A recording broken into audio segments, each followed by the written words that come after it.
Hello, hello. Welcome to Wellness Wellbeing Wednesday, everybody. Welcome, welcome, welcome. Welcome to Wellness Wellbeing Wednesday. We have had some major tech gremlins, and I just want to say we have an amazing speaker. Hello. Oh my goodness, this has been a little bit of a hiccup, but you know what? I am about pivoting and going through. So anybody that is out there, I just want you to know that I am honored to be here. It has been a wonderful month, and we have an amazing speaker today. I want to say thank you to all that you are here. I'm hoping that the audio is okay, that you can hear me okay. If not, we are going to do I'm going to do a test before the speaker leaves today. And if we have to do a recording to bring this to you, we are going to. For anybody that is in Clubhouse, I want to say thank you for being here. We are in Alzheimer's awareness, neurodivergent awareness, and we have an amazing topic to really talk about the brain. And if you saw my post that was coming in, I just want to say thank you. Before we get started, I want to do what I always do, and let's just have a moment of stillness. If you're out on Clubhouse, my name is Michelle Maynard MacArthur, and if you're out on YouTube, hit the subscribe button right here. We'll just be honored for you to like, comment, and share. Follow me. If you're on Clubhouse, go take a peek at my profile, and I just want to say thank you. My name again is Michelle Maynard MacArthur, and I am your hospitality, health, and wellness strategist that is here to help guide you through a positive process for change. And that is with a lean, holistic, healing approach from the inside out. That lean stands for your lifestyle, your exercise, your attitude, and your nutrition. The fun part is taking and showing you to top luxury wellness destinations all around the world. My purpose, passion, and why is that I am a survivor of a progressive, degenerative neuromuscular disorder along with depression. And so if you're hurting, if something in your community, if there's storms or wars or whatever there might be happening and you're just being affected, know that you're not alone. We are here to help you provide resources.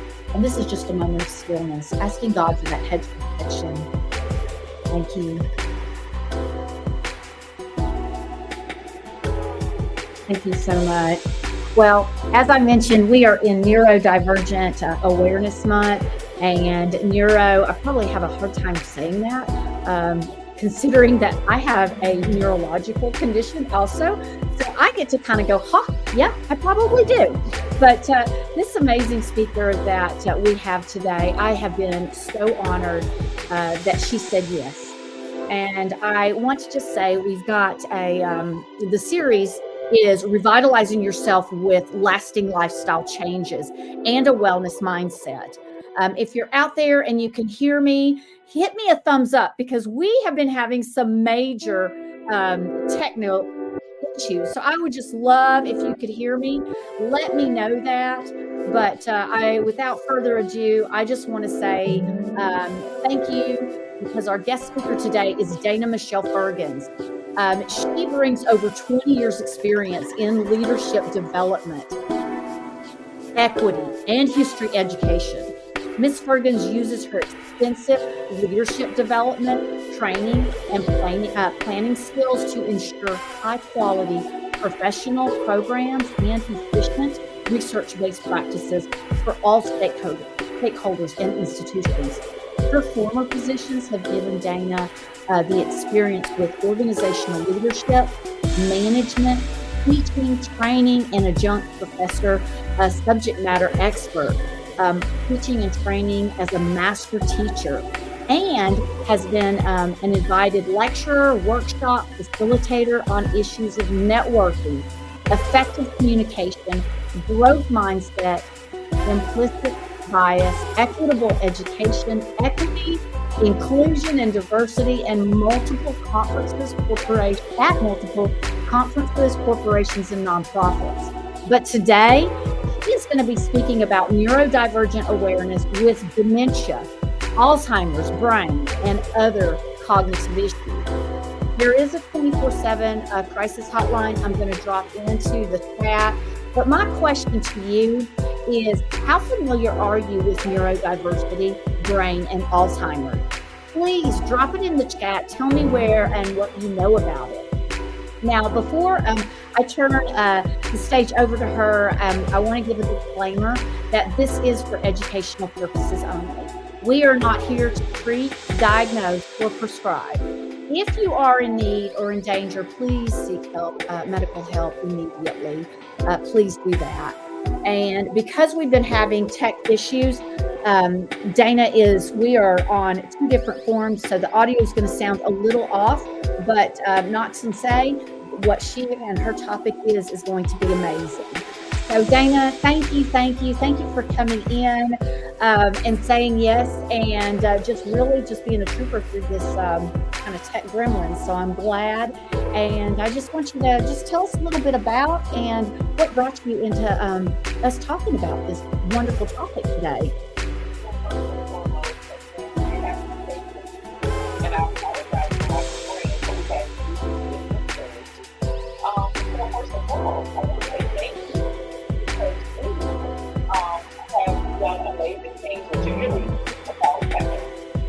Being there for the College County of Youth Violence, we were able to collaborate and to actually work today. And it was wonderful. It was well received with the final. Or even some people in that particular community actually other topics. It was kind enough for the city of Plano to assist us with the wonderful Encore cultural outreach table. We're inviting you to the Friendship Circle, and hopefully in September for the City of Plano actual admin meeting and MCORE monthly meeting for that as well. So I am honored to just be in your presence because you're doing so much, not just for Wellness Wednesday, but for your company and the things that you do for holistic healing and health. Oh, thank you so much, Dana. I really appreciate that. You just fill my heart. I appreciate that. Well,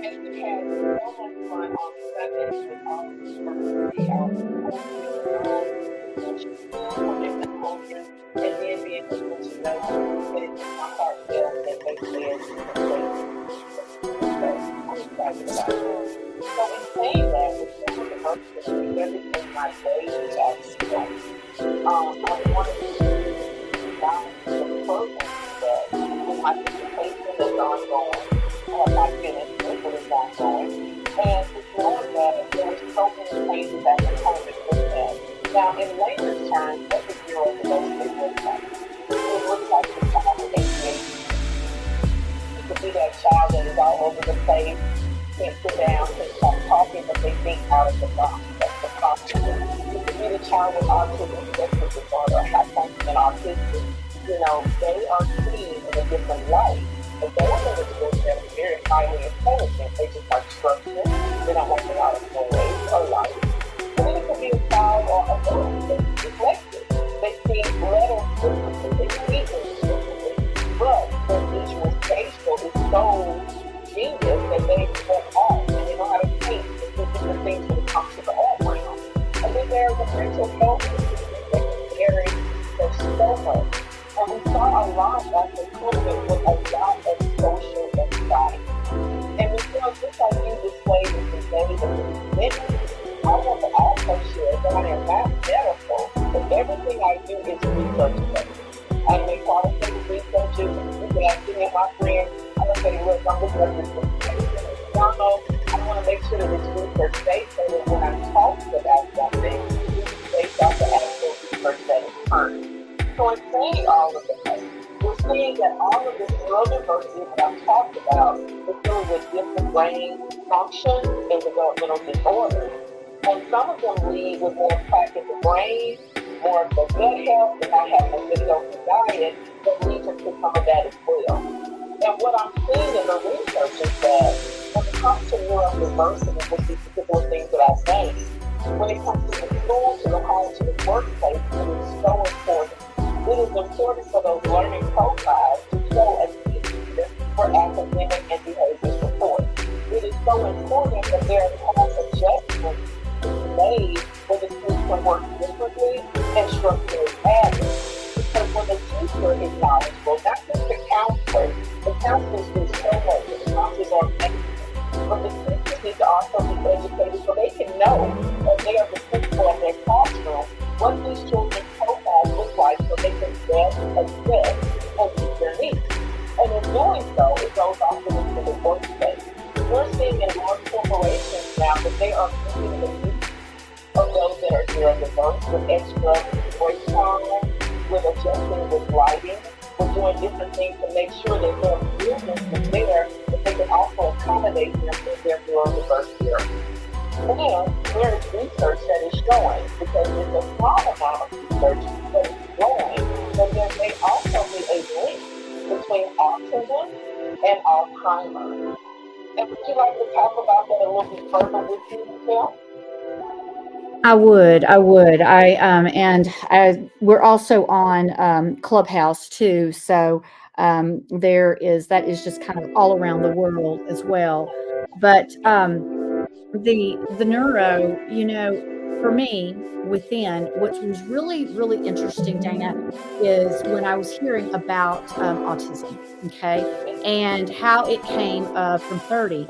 For me, as many know, I've shared my story many times. At the age of 22, I was diagnosed with a progressive degenerative neuromuscular disorder, one of the muscular dystrophies.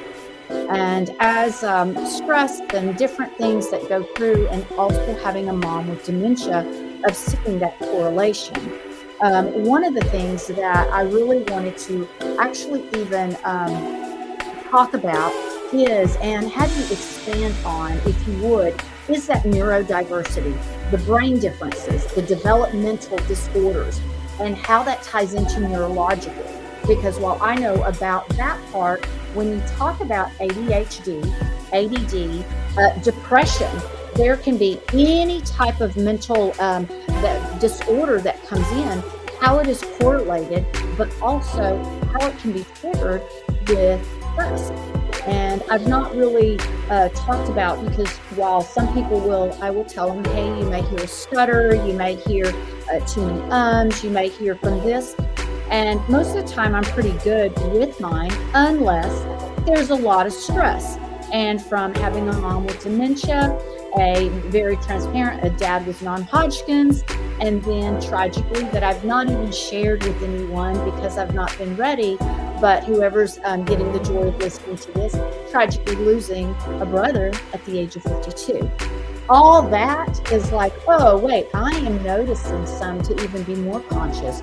So I'd love for you to really dive in a little bit about that, because the number of people that just have depression, ADD, ADHD, even the way that autism, Asperger's, those different things are rising, and where dementia is, would love to hear you talk a little bit more about that, Dana. Well, there's been a major rise in social anxiety, in fact, with autism, research shows that they have a first documentation in 1799. So it wasn't until 1980 that there was an actual diagnosis for it. And in that time frame, we're learning even more about autism, and yet I feel the research is behind because it was not an actual diagnosis until 1980. And in saying that, with any of them, whether it's dyslexia, whether it's ADHD, autism, all of that, it is the way the brain is functioning. It depends on, for some, it's moving into Alzheimer's, because there is some challenges that are similarities with Alzheimer's and autism that show cracks in the brain, that shows different types of cell health, that can be triggered with stress and things like that, but it's more than just genetic. Some people say that, hey, Alzheimer's is in our family and we're going to get it, but it's also dealing with the health. You cannot stop Alzheimer's. However, you can reduce some of the risks as you go into it. And what does that look like? It's self-defeating habits. It's making sure that whether it's an Alzheimer's person that has already been diagnosed with Alzheimer's disease, making sure that they have social activities engagement, where they're able to do puzzles, quizzes, connect with others for intellectual stimulating activities. and just plain connection. When my grandmother had Alzheimer's, bless her soul, one thing that I noticed with her when I walked in the room, she could remember. With others, it was constant questions. But it also leads into making sure that people that have it, as well as if you know you've been diagnosed with the onset of it, you have mindfulness and yoga to make sure that everything is about brain health, and that brain health is physical health, spiritual health, emotional health, and how you do that. Because once those stages start, it can look quite different. And let's talk about that. The stages of Alzheimer's, especially when you want to dementia, research is showing that they got complications as early as 50 years of age. I'm 51. I can't imagine waking up when I cannot have a full swing of my brain to be able to function in a daily routine of what I have. And what does that look like? In stage 3, there's noticeable changes. Noticeable changes where they're more forgetful, they're paranoid about things, they're driving, or they can't concentrate. I clearly remember one Sunday at our church, at our Baptist church, me and my dad were standing outside, and my dad looked at my grandmother and said, and he said, "What's going on with that?" And I said, "I don't know, what do you think?" And he was like, "She looks like she's confused." And then right after that, some conversations with my uncle, my youngest son, and my mom as well, and me and Barbara and Aunt as well, we learned that it was an onset. It was an onset of Alzheimer's where I even remember that same particular day, I had went to the grocery store, and she was passing by, and the church is only like 15, 20 minutes away from her home. So I was taking her for 40 minutes to get home because she couldn't remember how to get home. So that stage 3 is terrifying enough. And research is also showing that some people are getting Alzheimer's as early as 30 years of age. And then when we look at stage 4, those are the direct clues. Those are the clues where they can't hold their bladder or bowels, where they have to move from just plain underwear to different protective materials to hold them. And what you may even notice where they're starting to hide their underwear or certain smells, or they can't get their words out, or they become aggressive. Anybody that knows Emily Clark, 81, 15, Aaron Way, knows that her boobs were the shiniest. She wore her little Neiman Marcus dresses. She had the prettiest smile, and she was about being a great grandmother. But when I tell you when the onset of Alzheimer's set in, that brain function, she became an aggressive, sometimes angry when she couldn't figure out certain things that were going on, or she was frustrated by things that were going on around her and she could not remember. I clearly remember telling my son that we wanted to drive to school in my car because he loved my little Mustang, that she would have to spend the night on the weekend on Sunday to give us a break so that she could sit with me at night in case she gets up or anything so she won't leave the house. My son is now older, married with children, beautiful home in Texas.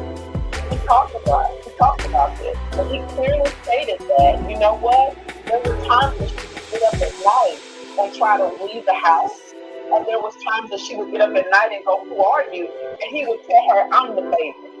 I'm the favorite, so let me help you get back in bed." And that would make her happy, but it would still help her.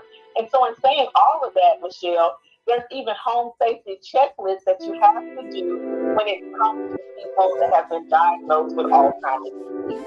Making sure that in each room of the house that they're protected, that they're safe, and they can't do anything wrong. Wow. You know, that is so, it's real. And people aren't talking about that. And that's one of the things. So I'd like to ask you a question, Dana, as far as what, and you kind of touched on it, but really, if you would talk a little bit, elaborate more about that. What disease is the most common cause of dementia?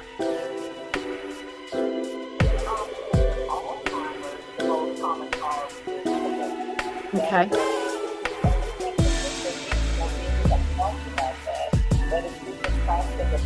Right.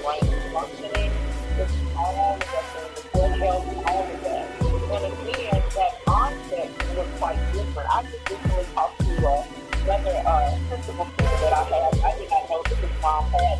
And he was sharing with me onset of these things in the community where people are really young, getting it, and then they go straight downhill. Because we have to remember when you get to that stage 7, the brain shuts down, and then you start to cut down your body fat.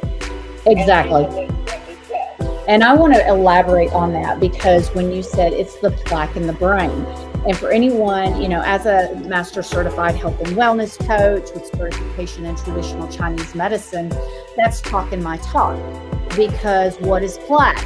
That is, as Dr. Sears talks about, the sticky stuff. The sticky stuff that is repeating sugar, bread, pasta, rice, sugar. It comes in. If you eat a candy bar, what happens? If you were to eat and munch on it and then immediately spit it out, what is it going to be? This gooey stuff that's going to be, that's what clots in, not just on our arteries, not just on some people that have calcifications from kidney stones or gallstones, also in the brain. And that is where that gut health goes in. But diabetes 3, that goes into a lot of that, of just having. And it is a lot of how you're doing, but also the brain exercises. You talked about mTOR.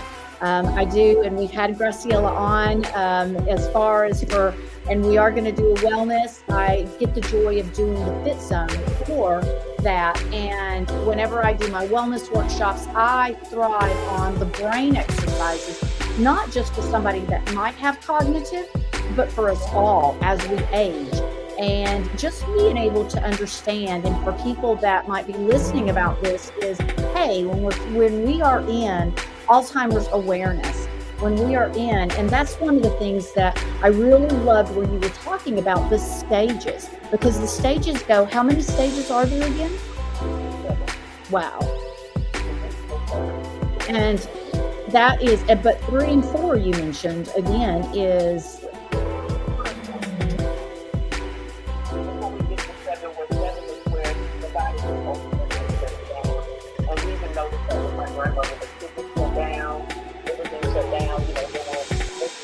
not being able to control things because the body is shutting down.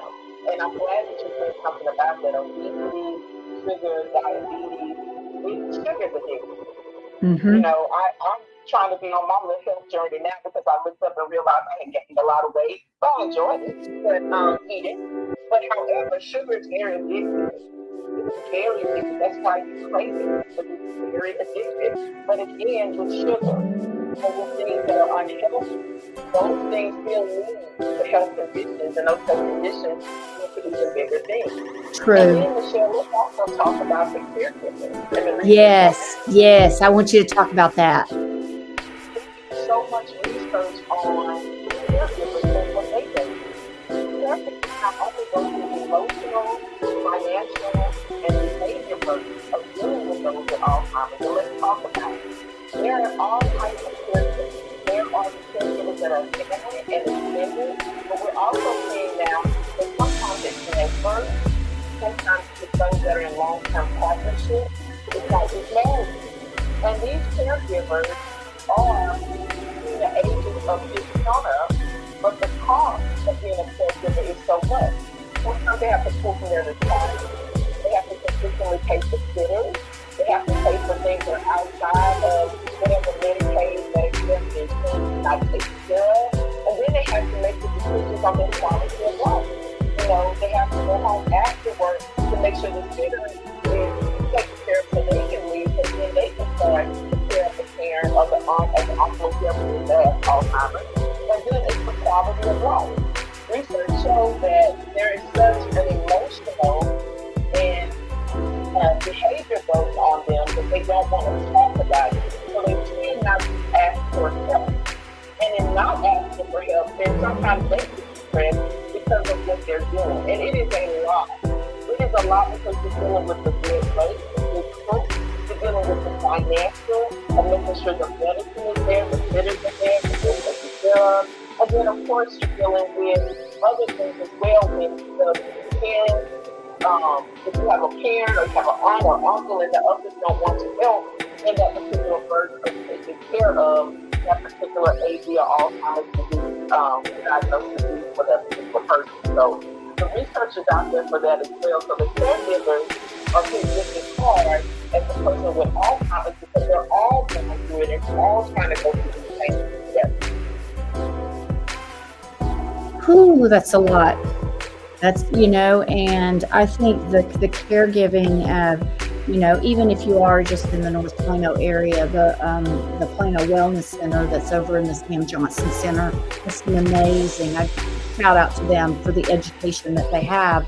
But even there's so many things just if you're like, well, Michelle, can you share with them?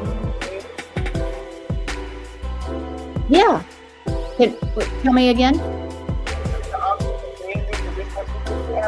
Oh, yeah. There's definitely so many within that you will see with some of my connections that are there. I will drop it in the chat. It's not just from the autistic community, but the senior community that at Plano Wellness, that they really do free education classes for people in the community. And they're all over different things to really familiarize yourself, because the amount of people with Alzheimer's and dementia and cognitive has just gone through the roof of people. And yes, you can look at diet, you can look at exercise, but you want to keep them busy. The other community that I think you might be mentioning too is, if y'all remember on one of my Wellness Wednesdays, was the communities around the world. New Jersey has one that is for a dementia and Alzheimer's community within the United States. The Netherlands, there's so many. Y'all can go back and look at that one right here. And I'll drop these in the chat also. And, the other part is I would just love for you, and I know that our time's probably coming up, is if you can really enhance about the neuro differences. You talked about ADHD, ADD. Can you enhance, because so many people are like, wait, I have that. It's like, I just got my mind raced. Now, those are some of the most smartest people around. But talk about that and how that correlates in with the neuro. First and foremost, I really thought I had it really bad. My mom got PTO. So I didn't think that there was a pickup. My mom was like, right. However, in saying that, let's even look at current people so we can just correlate with that. Bill Gates is phenomenal, financially fit, all of that. When Bill Gates suffered from ADHD, he never hurt. Which means as a child, they may have seen him differently, because that's because his brain functions. He may have been not able to sit or talk too much or do different things, and they may have seen it as a behavior problem. I wasn't there. However, it's really difficult, and that's what I do. They may have seen it as a behavior problem, but no, they may be. We look at Tim Burton. Tim Burton is an amazing movie producer. He created Beetlejuice and other things like that. However, he suffered from Asperger's syndrome. He is autistic, so he was seen as different. However, it's brilliant. So when you look at neurodiverse brain differences again, even if we look at they have been phenomenal players, other celebrities that come with dyslexia, but they see things differently. They might write differently and have to train the brain to read a certain way, but that does not mean that they are slow. It does not mean that something is wrong with them. That's right. Their brain is functioning differently. And then also, when we look at the learning disability, that's why it's so important. Some schools are going to have the resources to prepare also the therapy to be diagnosed with certain things, ADHD, ADD, dyslexia, autism, all of that. However, if the parents know, you can also go to your counselors to see the free resources to fix the assessment. So that way you can get even more academic support while a particular student or learner is in school. Because think about it, if I have a two-parent household and my parents notice something different and they have the resources, yes, I can get the testing, it can be diagnosed and move further. But if you don't know, and you just wonder why this child is always moving around or talking too much in their letters when they're writing them backwards, you need to be able to look for those clues so that they can get the resources that they get. And everybody can't afford it. But counselors, school systems have things set up where there are free resources. They don't provide them. They're outside resources that they can be given so that those supports can be set in place to help their child. Because when it's not documented, the child is seen as a behavior problem sometimes, and seen as being slow, and things like that. So particular resources and support. Because again, the home to school environment is so important. And then the school to work environment is even more important. I love it. I love it. Oh my goodness. This has been such a wealth of information, Dana. I want to say thank you for some of these tech issues. I'll be in touch with StreamYard to find out what's going on. I hope the audio has coming through. If it doesn't, please don't worry. We will do a take two, and we'll do just a recording, and we'll have it come out because this is some helpful information. For those of you on Clubhouse, you will have the replays. Just hit hashtag replay. What I'd love to know, I put Dana, put your contact information. It's right there on the screen for anybody that wants to get in touch with Dana.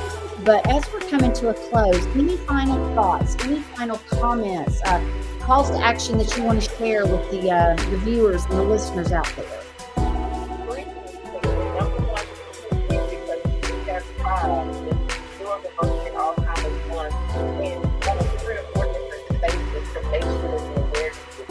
Yes. I appreciate that. More than because again, I have someone that died from that and it really affected me. Number two, not only is it Alzheimer's Awareness Month, but it's also Men's Mental Health Month. Make sure that we check in on those that we think are so strong. That are not going to let you know what's going on with them. And make sure that we're listening as we do. And then lastly, the Alzheimer's Awareness Month and neurodiversity awareness. In closing this month, again, the caregiver, it's okay if someone wants to give you a break so you can get your mind together. It's okay if financially it is possible. It's okay. Things are going to happen if you're going to see that loved one deteriorate into someone that might be the most intellectual person to someone that does not recognize you. But with prayer and with those around you that do support you, who can get you. Right. So thank you, Michelle. Oh my goodness, this has been such a pleasure. And even if there's tech stuff, then you just keep moving. You just keep going because there's a message to get across. And I'm just grateful that we have had an opportunity to now be 3 times, and it'll be another and a lot more that we will be doing together, Dana, and we will definitely be having you back. I'm just so grateful for that. For all of you listeners out there, I just want to say thank you. Thank you again for coming in, tuning in. Those of you on Clubhouse, as we normally say, go be brilliant in the world today. Just don't do today. Tomorrow, just do today. Tomorrow has enough worries of its own. But for all of you other listeners out there, I want to wish you a beautiful and prosperous day. Remember that you are not alone. As I did mention that for disclaimers that we are not here to treat, diagnose, or prescribe, we are a source of resources. If you are in need of some coaching, would love to be your gal. As far as reach out, we've got some amazing coaching sessions that you can do, group sessions. We're going to be doing some wellness workshops. And of course, if you're looking for some of the wellness retreats, just reach out to our team. We would be honored to take you and show you some of those wonderful places to have that mental break. And maybe go check out some of the Alzheimer's awareness communities to see what can we be doing differently on this side of the world for those that are in need, because there's no sense if it's not necessary to put them or institutionalize them, so to speak. Let them try to live a long, healthier life, even the best way they can. And that takes patience, and that takes a lot from one caregiver to all of you out there. It takes a lot. And so having that self-care, like Dana said, reaching out for help when you need to just get away, know that it's okay to ask for help, reach out. So I want to wish you guys a beautiful and prosperous rest of the evening. Happy holidays, and God bless you. Dana, don't go anywhere. I'm going to go ahead and we will just see you next time. So I want you guys to all remember that. And as we are closing, I'm going to say, God bless you.